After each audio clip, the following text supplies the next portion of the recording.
Namo Phat, good morning. Thanks for joining me for our daily practice check-in. Listen, listen, listen. This beautiful sound calls us back to our true home.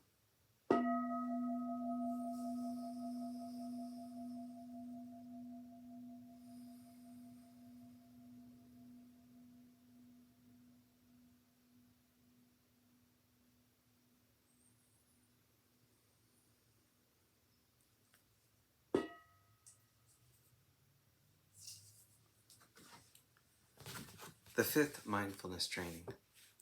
Aware of the suffering caused by unmindful consumption, I vow to cultivate good health, both physical and mental, for myself, my family, and my society, by practicing a mindful eating, drinking, and consuming. I will ingest only items that preserve peace, well-being, and joy in my body, in my consciousness, and in the collective body and consciousness of my family and society. I'm determined not to use alcohol or any other item that contains toxins, such as certain TV programs, magazines, books, films, and conversations. I'm aware that to damage my body or my consciousness with these poisons is to betray my ancestors, my parents, my society, and future generations. I will work to transform violence, fear, anger, and confusion in myself and in society by practicing a diet for myself and for society. I understand that a proper diet is crucial for self-transformation and the transformation of society.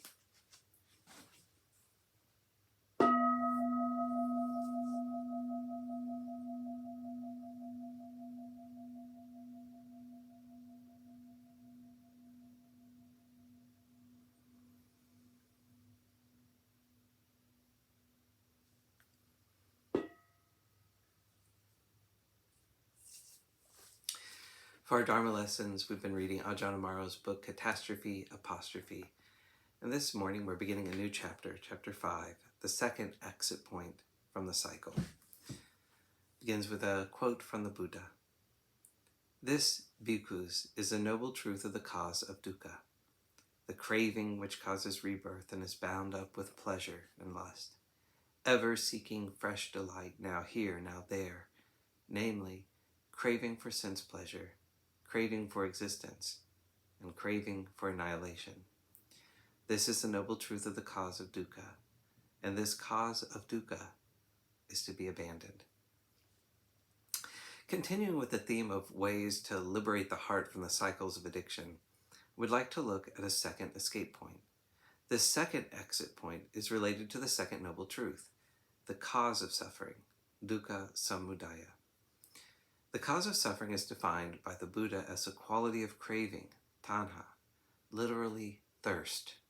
Just as with the first noble truth, the Buddha gave a description of how this truth should be worked with. He named the task involved with the second noble truth as the cause of dukkha needs to be abandoned, relinquished, let go of.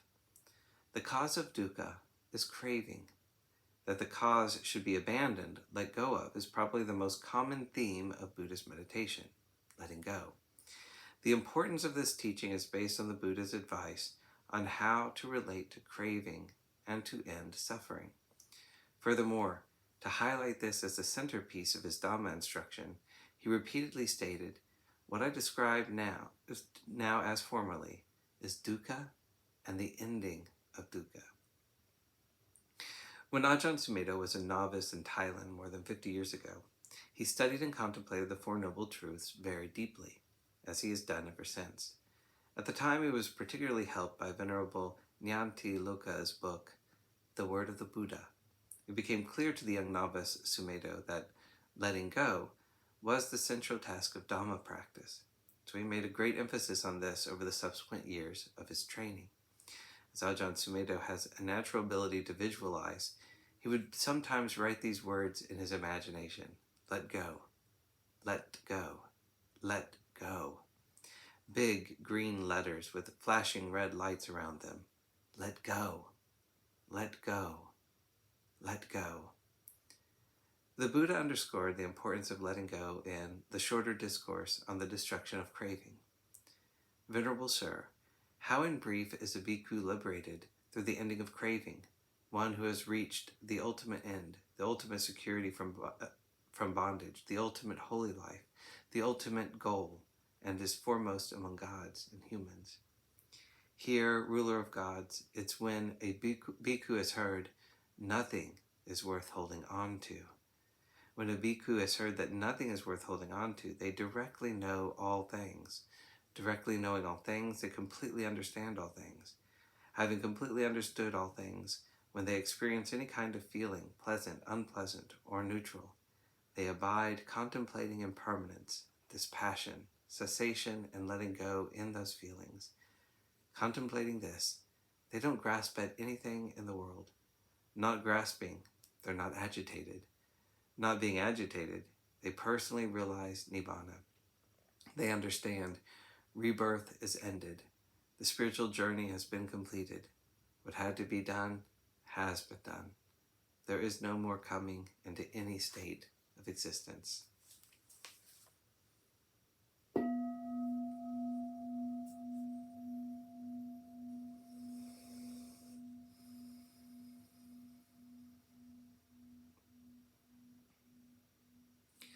May all beings be well. May all beings be happy.